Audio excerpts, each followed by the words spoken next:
Donc, bonjour et bienvenue dans cette présentation sur les outils de l'expérimentateur en physique des particules.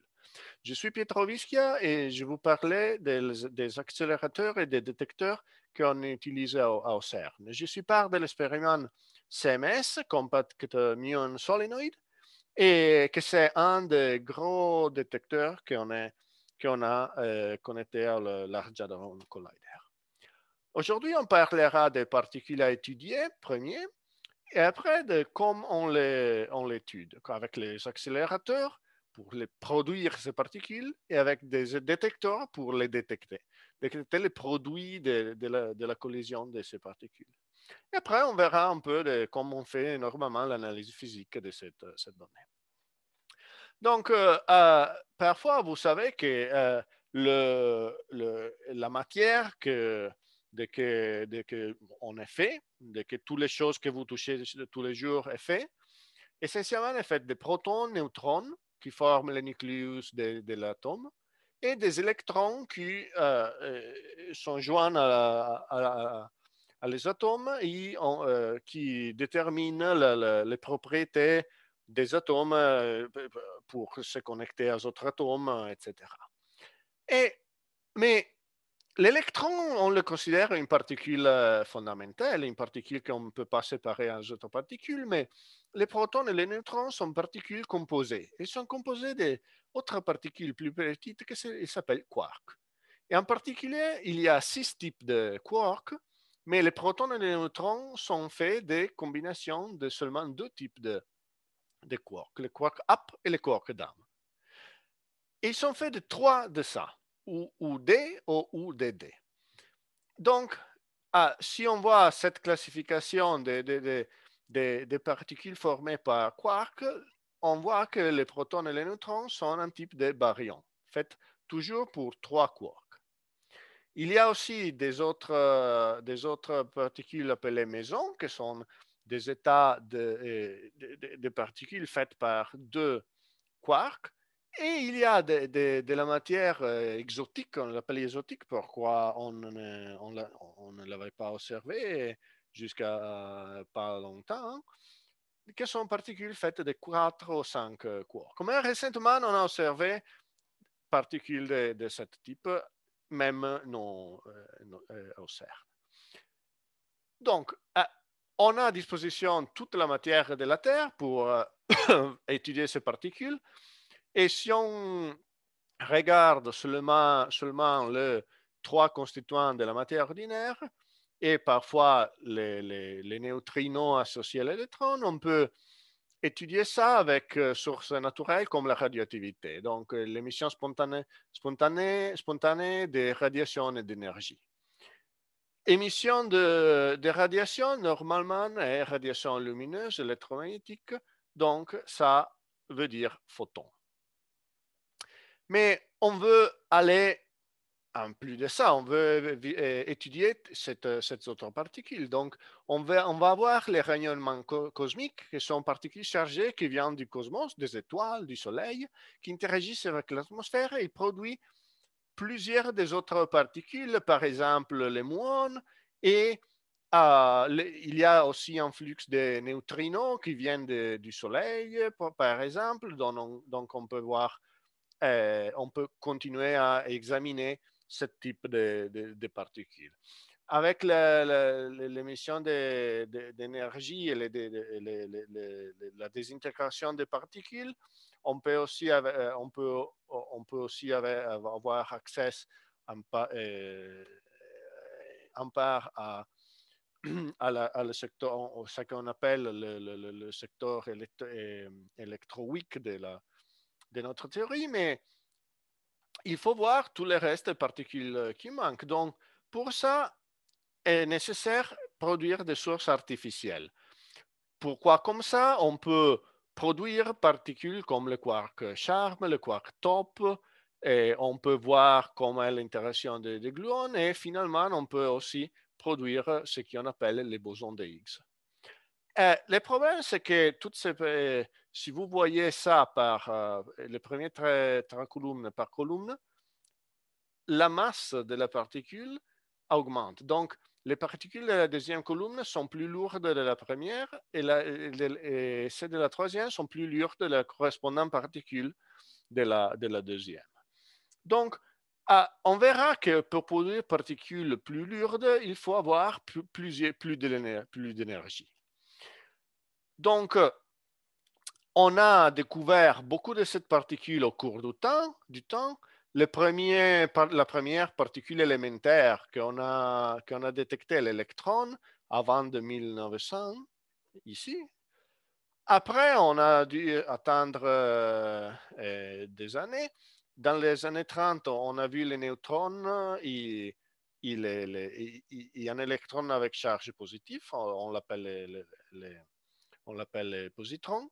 Mais les neutrons, ce n'est pas une particule fondamentale. Il est fait des quarks. Donc, après, on a vu les frères plus lourds d'électrons, que c'est les muons, avant de 1940. Et après, on a commencé à voir plusieurs des particules qui sont toutes particules qui sont composées de différents quarks, donc ils sont des mésons ou des baryons. On a après découvert les neutrinos de type électron, les neutrinos de type muon. Et seulement après les années 60, on a commencé à avoir des détecteurs, des accélérateurs et des détecteurs avec suffisante énergie de pouvoir avoir accès à les quarks, à voir directement les quarks up, down, strange, après les charmes et les bottoms, et après, en augmentant la masse des particules, on doit atteindre jusqu'à 95 pour 95 pour voir 95 pour voir le quark top et après les neutrinos de type tau. Donc, comment étudier ces particules et pourquoi il faut construire des appareils comme le Large Hadron Collider? Bon, l'idée c'est que quand vous voulez sonder la matière à petite échelle, il faut avoir beaucoup d'énergie. C'est une chose que c'est connecté à l'équation d'Einstein qui connecte l'énergie relativiste avec l'énergie de masse à repos de la particule et l'énergie kinétique de la particule.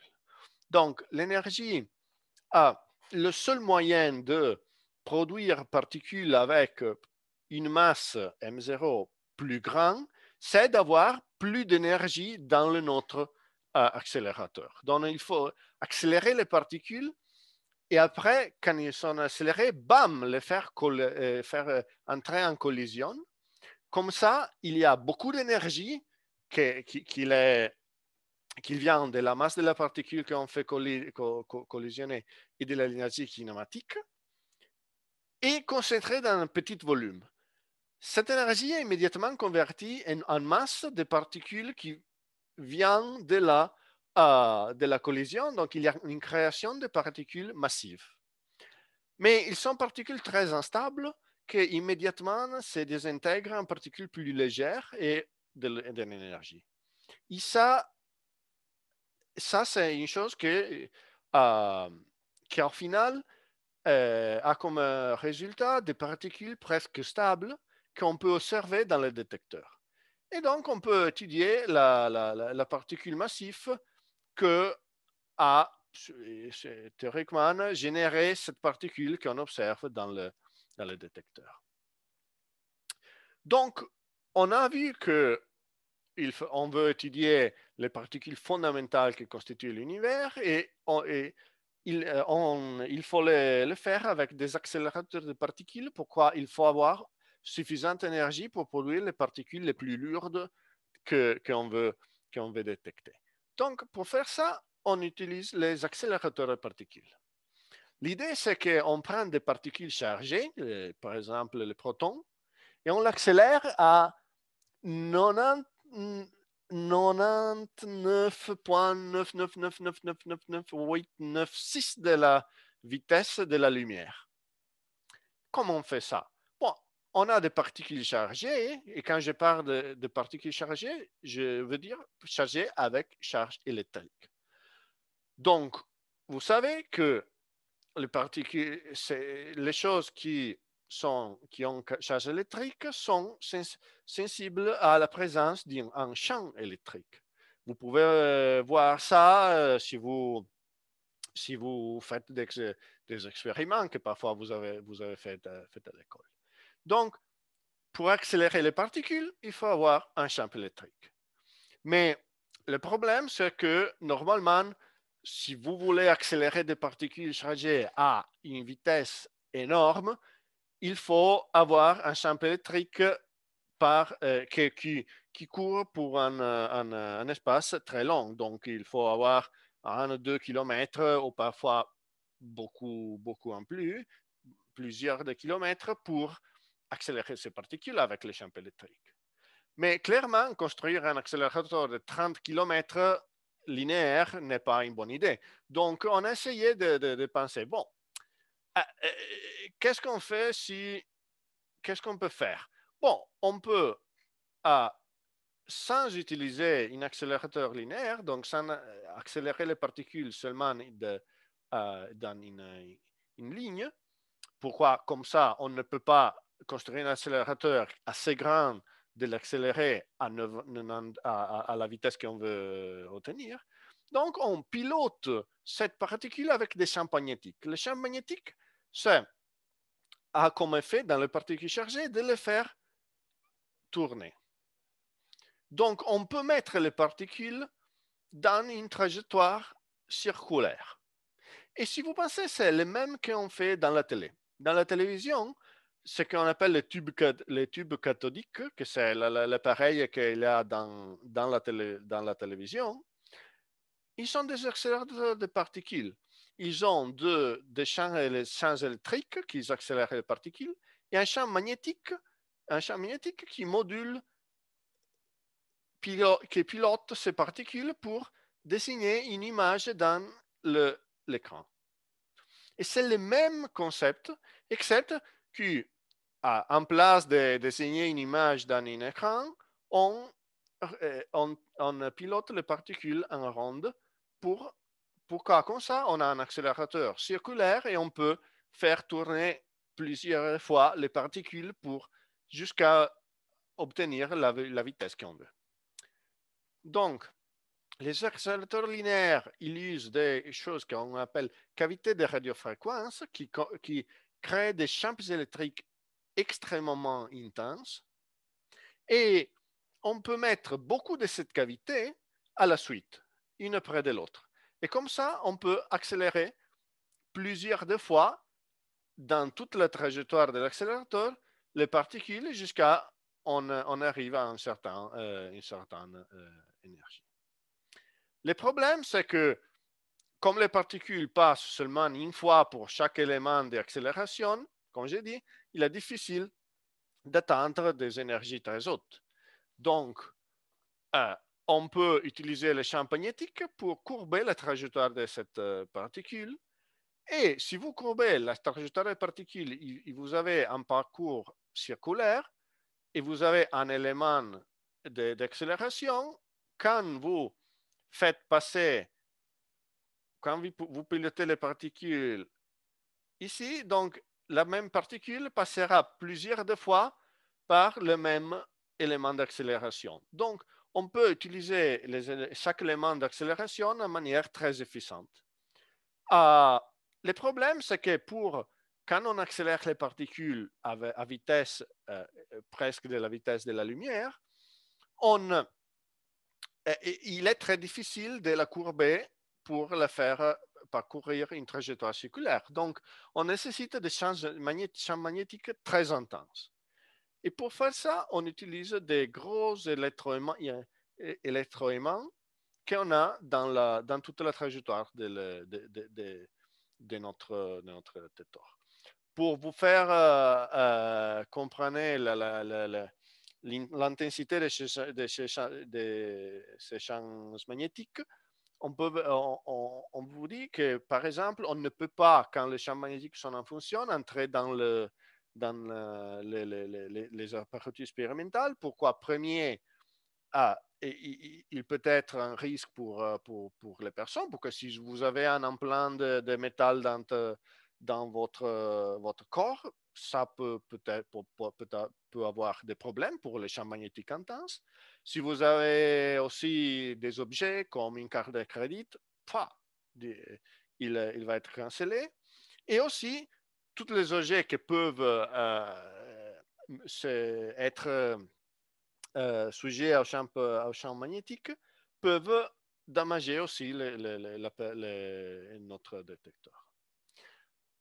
Donc, on y voit les accélérateurs. Dans les exemples, c'est le Large Hadron Collider du CERN. On travaille ici avec le CERN. Ça, c'est aujourd'hui le plus grand accélérateur de particules du monde. Il a 27 km de circonférence. Il s'est à approximativement 100 mètres sous terre. Donc, on passe presque du lac de Genève. On passe ici, vous voyez, il y a l'aéroport. Je crois que c'est ça l'aéroport. Je ne suis pas sûr.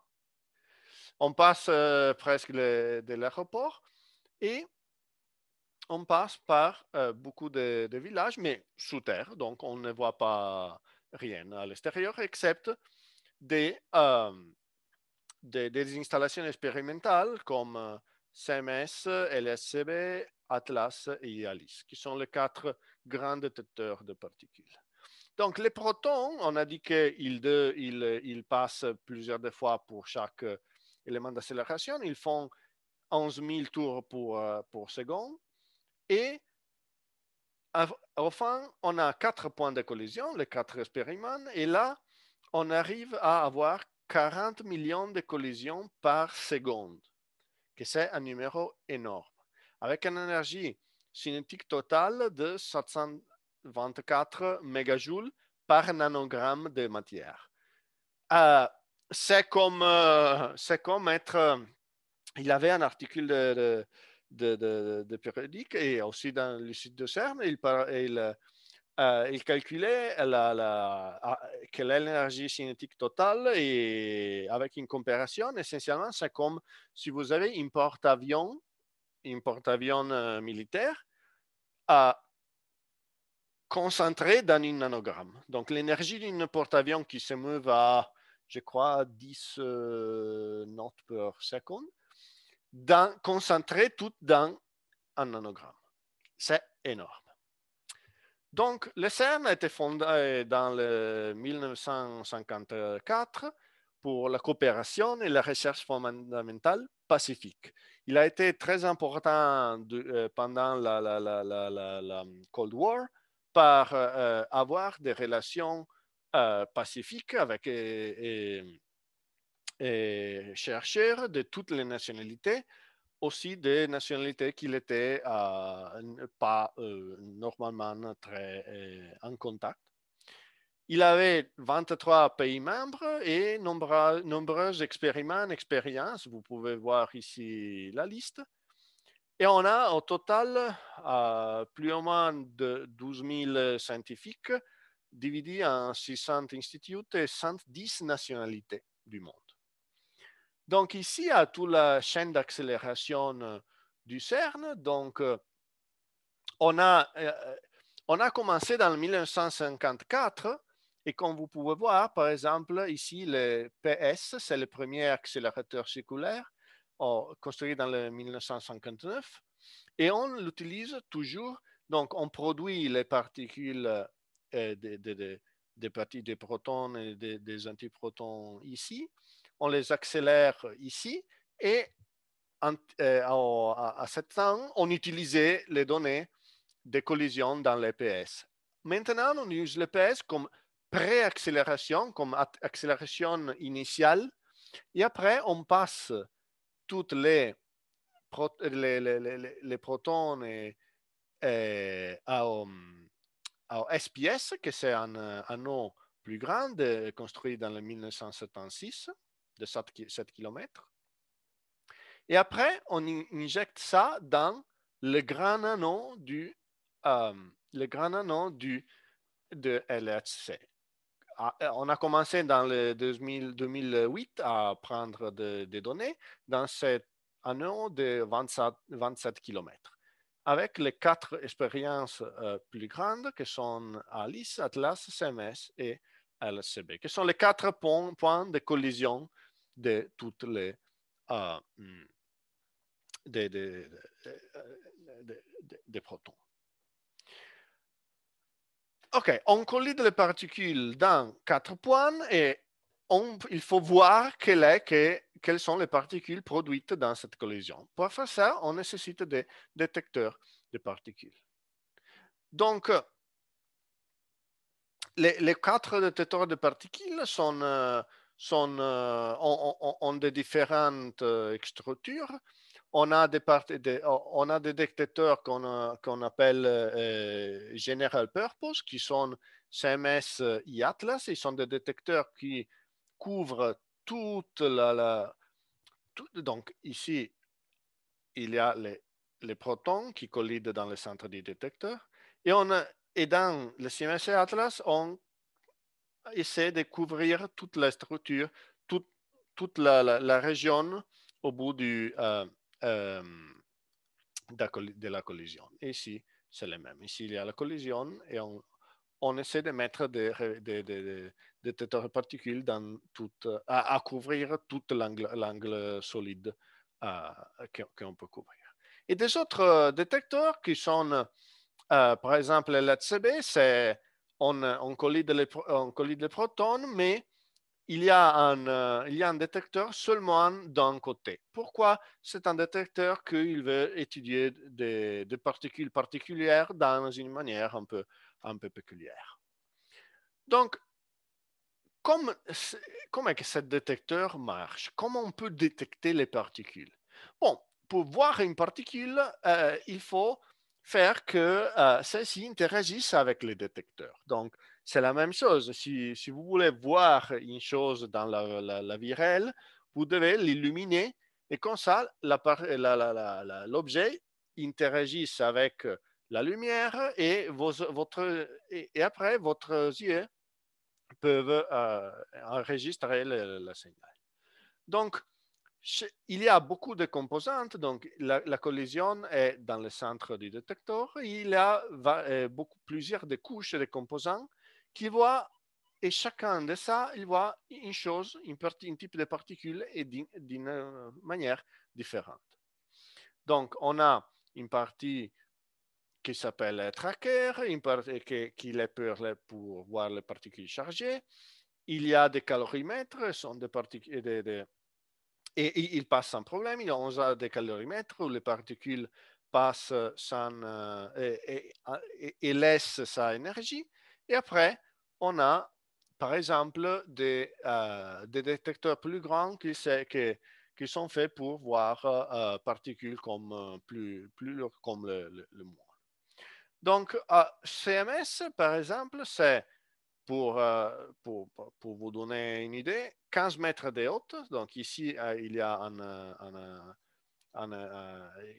une personne pourquoi, comme ça vous entendez les dimensions du apparatus. Il est très lourd, 14 000 tonnes, et on est 3500 personnes à travailler pour maintenir ça en fonction. Donc, quand on veut détecter une particule, on veut mesurer des propriétés de sa particule. On veut mesurer la trajectoire, donc on veut savoir où sa particule va marcher. Il faut mesurer la charge électrique. Il faut savoir si c'est un électron, un positron, un muon avec charge négative, un muon avec charge négative, positif, etc. Et la vitesse de la particule. Pourquoi? Avec cette quantité, on peut... et l'énergie via un élément qui s'appelle le calorimètre. Avec le conjoint de cette mesure, on peut reconstruire quel est quel est le momentum de la particule, et on a toutes les caractéristiques kinématiques de la particule, et on peut calculer, par exemple, la masse de la particule, et utilisant, par exemple, et faire des calculs, par exemple, utilisant l'équation d'Einstein. Donc, on a pour les premiers 13 éléments, on a les trajectographes et le champ magnétique. Le champ magnétique, qu'est-ce qu'il fait? Le champ magnétique, il fait non, une particule sans le champ magnétique voyage en ligne d'une manière sans dévier. Avec le champ magnétique, la particule est curvée, et une particule est curvée en plus, le plus la particule est curve, le moins de momentum est là. Donc, si la particule est très curvée, il n'a pas beaucoup de vitesse, par exemple. Et on peut calculer les rayons de courbure. Et l'essence de la rotation nous donne le signe de la charge. Donc, si ça, c'est une charge d'un signe, et on a notre particule avec cette autorisation, les deux particules ont charge opposée l'une avec l'autre. Et pour voir quelle est la trajectoire, on a des couches de détecteurs, par exemple le trajectographe. Donc ici, il y a la collision. Ce qu'on voit, c'est que dans la première couche, il y a un signal ici. La deuxième, il y a un signal ici. La troisième ici. La quatrième ici. Et on voit, et on fait une reconstruction de la trajectoire plus probable de la particule qui a donné ces quatre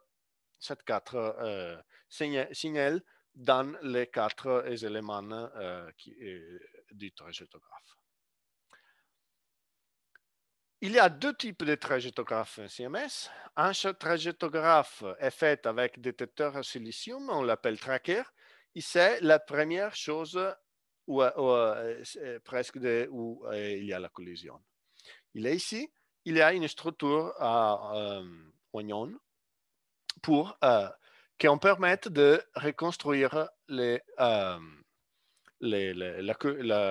momentum et la curvature des particules.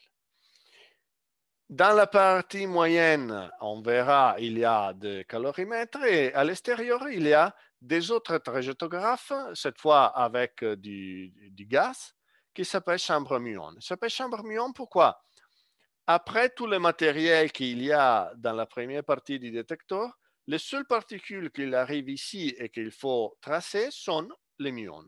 Donc, une particule qui passe, il laisse un signal dans le détecteur, il est détecté ici, il doit être un muon, pourquoi seulement les muons peuvent arriver ici. Comme on a dit, dans la partie moyenne, on a ce qu'on appelle les calorimètres. Les calorimètres sont faits pour mesurer l'énergie des particules. L'idée, c'est que si une particule passe à travers du matériau dense, les particules perdent de l'énergie. Vous pouvez imaginer, par exemple, si vous allez avec votre vélo dans la rue, et après, vous entrez dans un parc. Quand vous entrez dans un parc, vous décélérez immédiatement. Pourquoi? Il y a l'herbe qui vous fait décélérer. Et ça, c'est... et donc, vous perdez de vélocité, vous perdez d'énergie. Ça, c'est le même principe du calorimètre. Les particules passent à travers des calorimètres et perdent plus et plus d'énergie en passant avec le calorimètre. Qu'est-ce qu'on fait avec cette énergie? Bon, il y a des choses qu'on appelle matériel photomultiplicateur. Et essentiellement, on transforme cette énergie cinétique en lumière qu'on peut mesurer. Donc, ça c'est, pardon, le scintillateur. Et après, on va amplifier ce signal avec des autres éléments qui s'appellent photomultiplicateurs. Donc, il y a deux types de calorimètres. Le calorimètre électromagnétique, qui s'est désigné pour arrêter les photons et les électrons. L'idée, c'est que les photons et les électrons interagissent beaucoup avec la matière, donc seulement peu de matière est suffisante. Donc, si ça c'est la collision, ici il y a les trackers, les premiers éléments de calorimètre, ils sont les calorimètres électromagnétiques et ils ne sont pas très grands. Après, dans la couche plus extérieure, il y a les calorimètres hadroniques qui arrêtent les particules formées de quarks, comme les mésons, les baryons que nous avons. Et ça sont particules avec plus lourdes et il faut avoir un calomètre plus lourd avec plus de matière pour arrêter cette particule. Et quand on arrête les particules, qu'est-ce qu'on voit? Bon, on voit qu'il avait une particule ici. La particule commence à laisser de l'énergie qu'on convertit en lumière pour la détecter. Et on peut étudier aussi quelles sont les caractéristiques de cette douche de particules qu'on voit. Et on appelle ça, par exemple, douche électromagnétique. Ça, c'est le produit d'avoir, par exemple, un photon qui se décompose, se désintègre en électrons et positrons.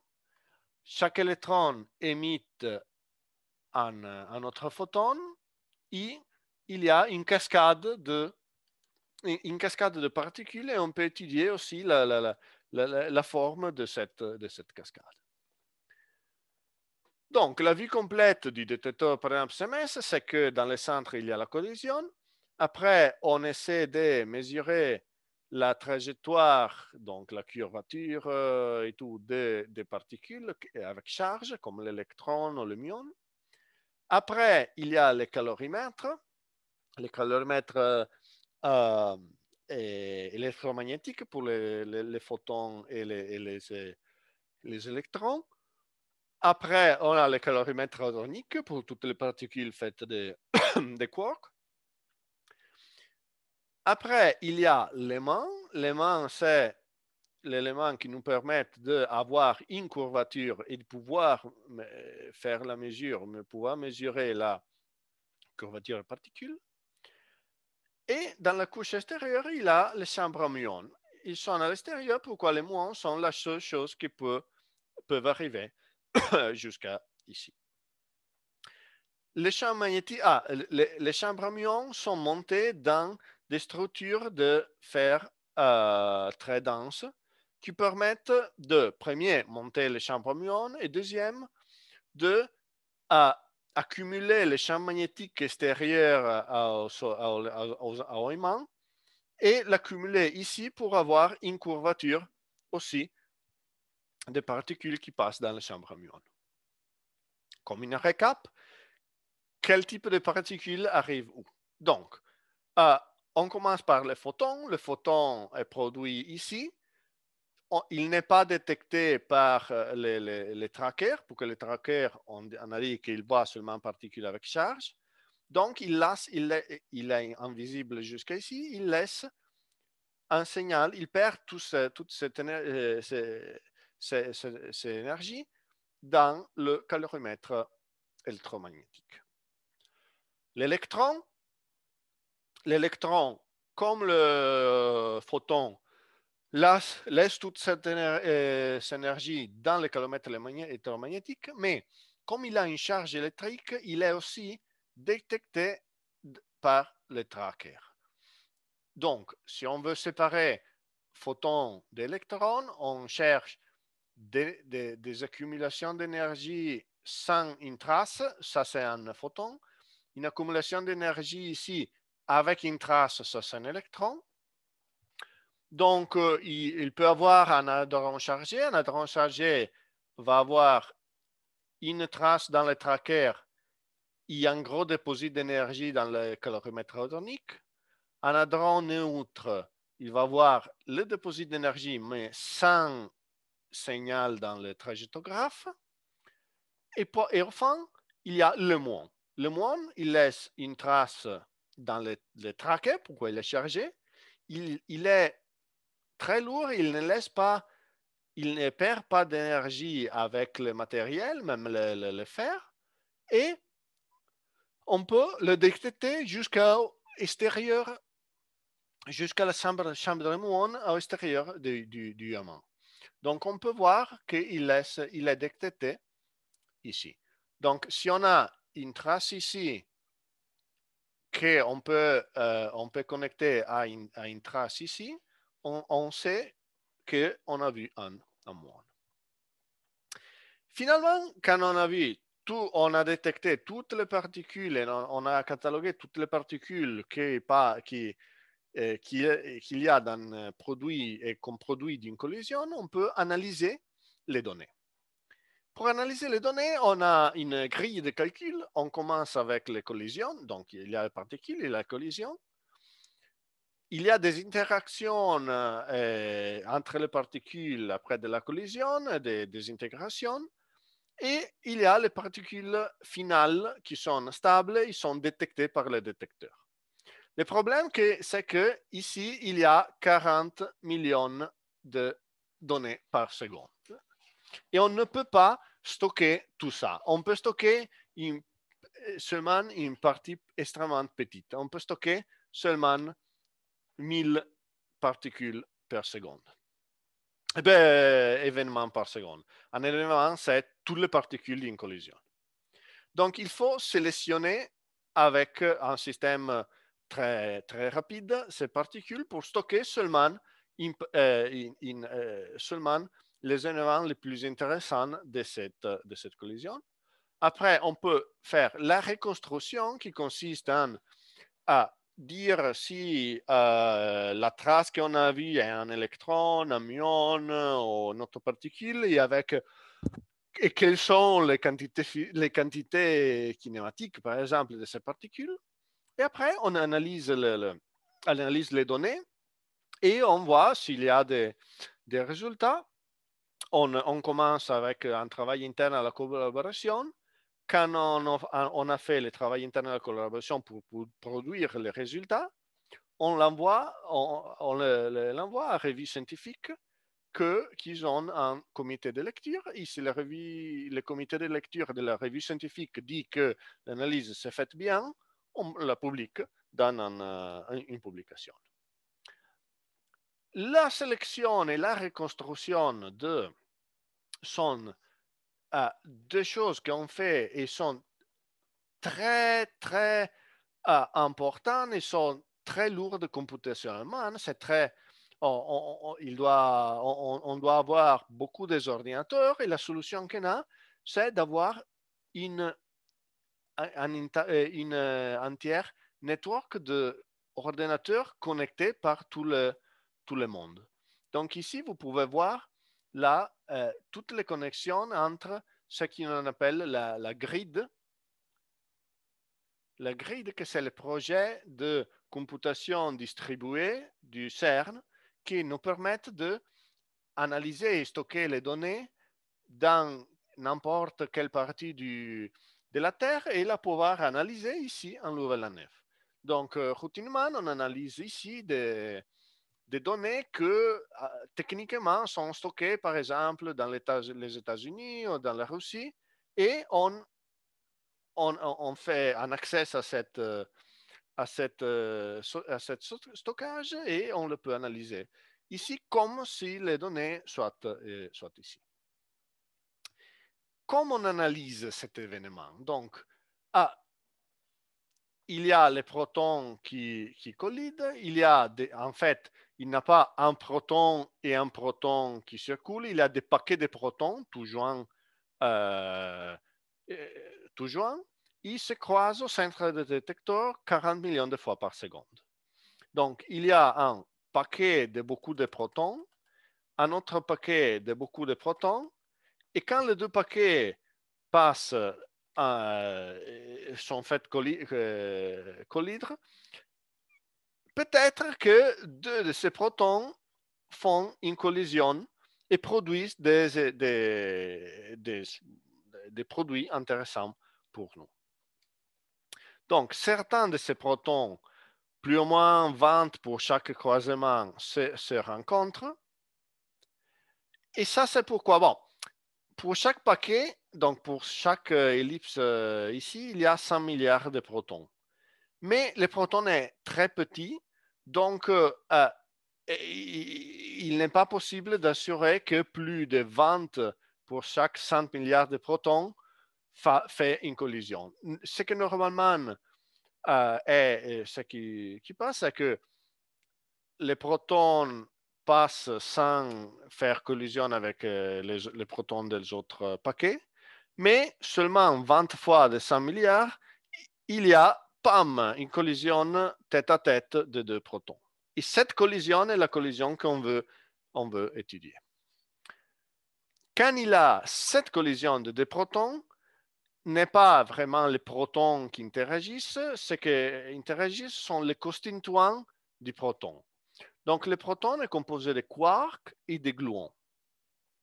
Et le proton, c'est un objet très complexe que dans les modèles les plus simples qu'on a, ils sont faits, comme je vous dis, de trois quarks qu'on appelle les quarks de valence, qui les donnent les propriétés plus macroscopiques pour construire les atomes. Mais vraiment, ils ont une mer d'autres quarks et gluons qui interagissent toujours l'un avec l'autre. Et donc, quelqu'un de cet élément peut interactionner et donner la collision vraie qu'on va voir avec le détecteur. Donc, et aussi, les quarks et les gluons qui collisionnent n'importe qu'une fraction de l'énergie totale du proton.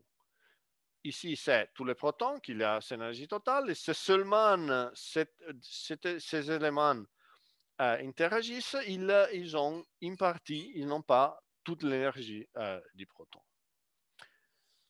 Donc, très rarement, pas beaucoup de fois, l'énergie de la collision. Donc, on a dit que l'énergie de la collision n'est pas définie, donc peut-être que cet élément ont toute l'énergie du proton ou qu'ils ont essentiellement zéro de l'énergie. Quand ils ont assez de l'énergie, donc il y a assez de l'énergie pour créer une nouvelle particule très massive. On a vu que par l'équation d'Einstein, si on a de l'énergie, on peut avoir des particules avec une masse plus grande. Donc, il faut voir combien de fois l'énergie de collision est suffisante. Bon, ça est, par exemple, par le boson Z, qui est une particule assez massive, la production, il y a assez d'énergie pour produire un boson Z une fois toutes les 1 million de collisions. Pour produire un boson de Higgs, il est seulement 10% plus lourd du boson Z, le boson Z a masse de 91 gigavolts, le Higgs est de 125, bon, parfois 20% en plus. Et cette 20% en plus de masse se traduit en une fois toutes les 10 000 millions de collisions pour créer un boson de Higgs. Donc, ce n'est pas que pour avoir double de masse, il faut avoir double de collisions. Non, non, c'est une relation non linéaire. Il faut avoir 10 000 fois l'énergie d'avant, le numéro de collisions pour augmenter la masse de la particule. La particule massive, après d'être produite quand il y a assez de l'énergie, se désintègre en particules moins massives. Et le temps de vie est très, très bas. Pour le boson Z, c'est 3, 6, 9, 3 secondes, 0,003 secondes. Par le boson de Higgs, c'est un peu plus grand, il a moins de 0 et de 0,15 secondes. Donc, ça, c'est une chose qui passe immédiatement, essentiellement où il y a la collision. En général, il y a plusieurs façons de désintégrer. Ça, c'est un processus aléatoire. Par exemple, un boson Z se peut désintégrer dans 2 muons ou se peut désintégrer dans 2 électrons. Donc, peut-être qu'une fois, vous avez 2 bosons Z et 4 muons, ou 2 bosons Z, 2 muons et 2 électrons. Et on a beaucoup de possibilités. Et ça est un processus aléatoire. Donc, il y a une probabilité d'avoir chaque type de désintégration. Il est possible qu'on passe par des particules intermédiaires. Par exemple, pour le boson de Higgs, on ne mesure pas directement le produit de boson de Higgs. On a que le boson de Higgs se désintègre, par exemple, dans 2 bosons Z. Et les bosons Z, en tour, se désintègrent dans 2 électrons ou muons. Et les électrons muons sont ce qu'on voit, on mesure dans le détecteur. Pas les bosons Z, pas les bosons de Higgs. Donc, après, les débris stables de la collision se propagent sur de grandes distances. Donc, ils passent par tous les éléments de détecteur, ils interagissent avec ces éléments de détecteur et ils sont visibles. Et on peut les reconstruire. Par exemple, ici, il y a le centre de la collision. Il y a des éléments des particules très énergétiques qu'on peut mesurer dans le détecteur. Mais aussi, il y a beaucoup de particules qu'on mesure dans le détecteur, mais ils correspondent à autres débris. Reste des protons, collisions moins violentes, etc. Et tout ça à la même fois.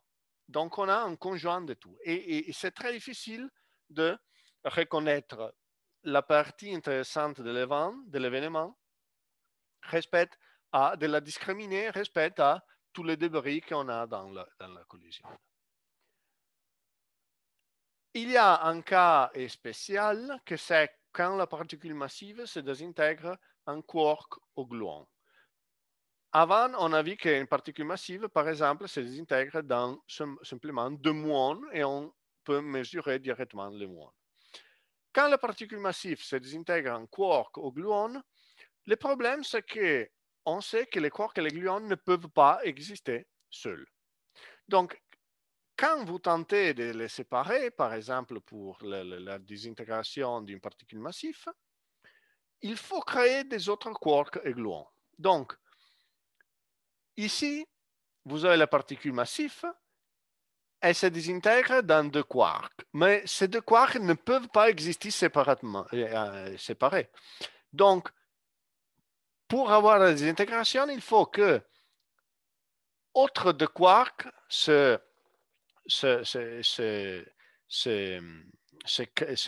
créés, ils se séparent, et ça est une chose qui est essentiellement instantanée. Et il y a après la connexion de ces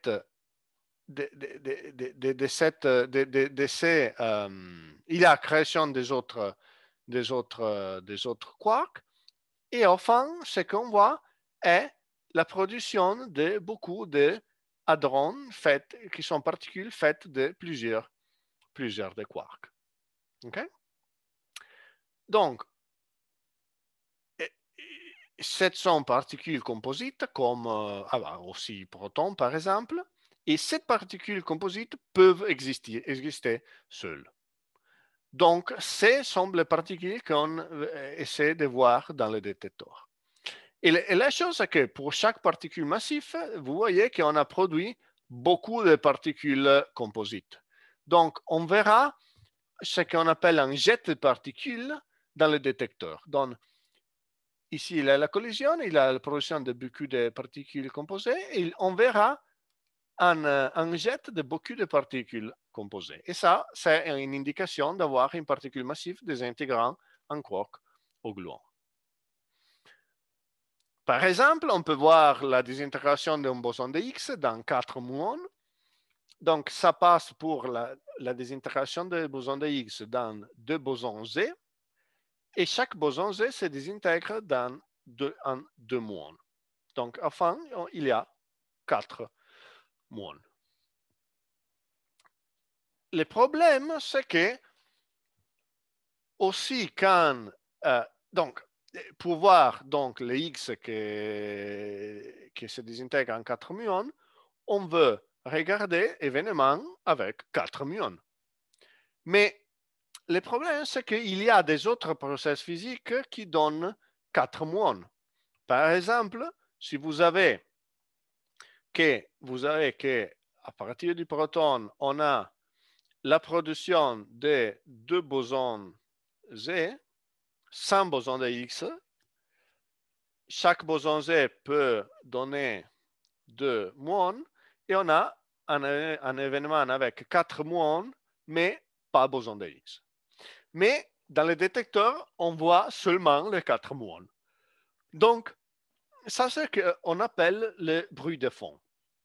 On sélectionne un événement avec 4 muons, mais on sait qu'il a dans ces événements avec 4 muons, on a événements de X, mais aussi événements d'autres choses qu'on appelle bruit de fond. Et par exemple, on peut, par le boson de X, on peut voir le spectre de masse. Donc, vous prenez les 4 muons que vous avez, on calcule la masse du système de 4 muons, et on fait l'histogramme de cette masse. On l'appelle la masse de 4 leptons, de 4 muons, par exemple. Et on compte combien de collisions il y a avec une certaine range de masse.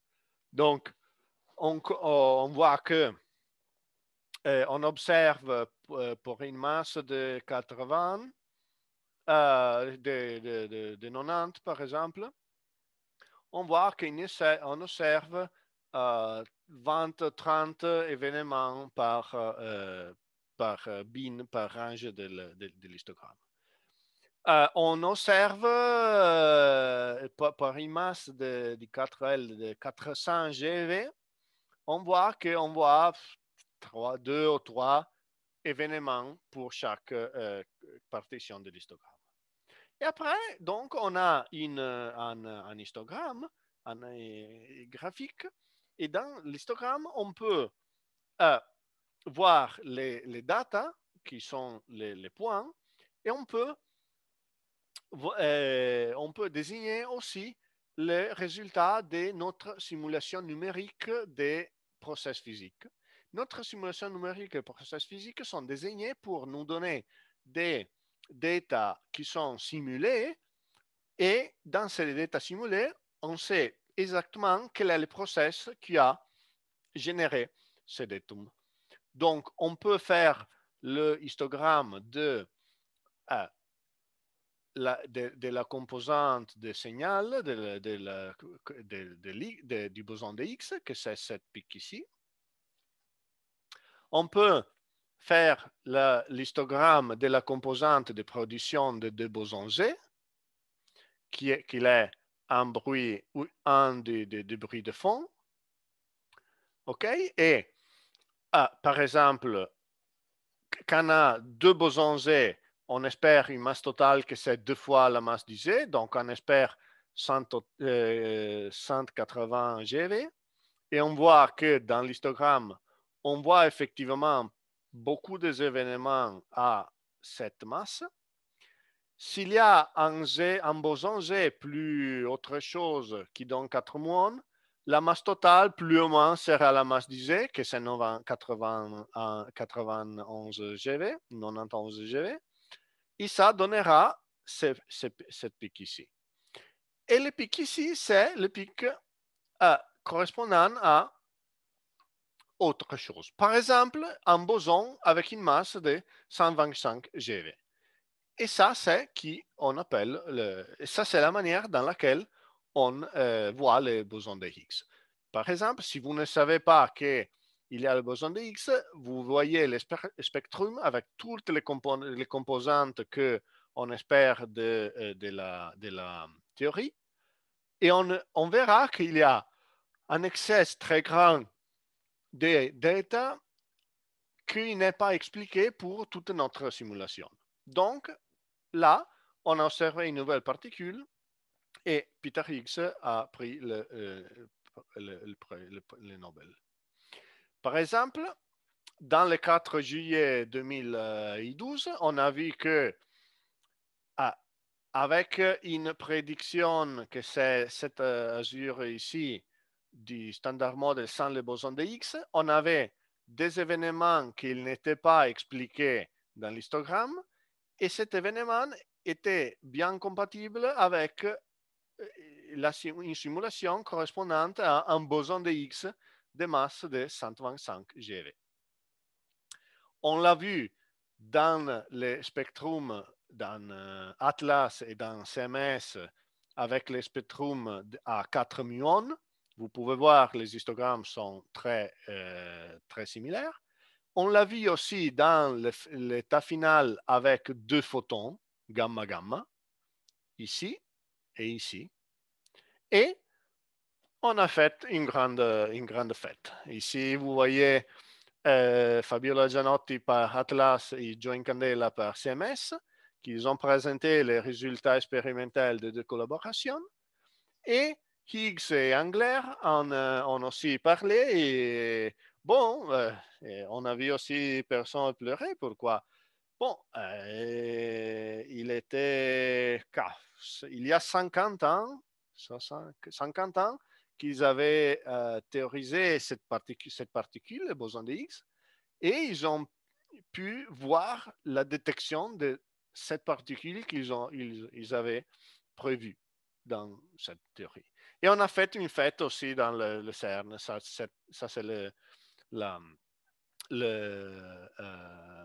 un des places où on a le bureau ici des personnes de Louvain. De Louvain. Je crois que c'est au quatrième étage. Oui, c'est quatrième étage. Donc, on a découvert le boson de Higgs avec cette technique.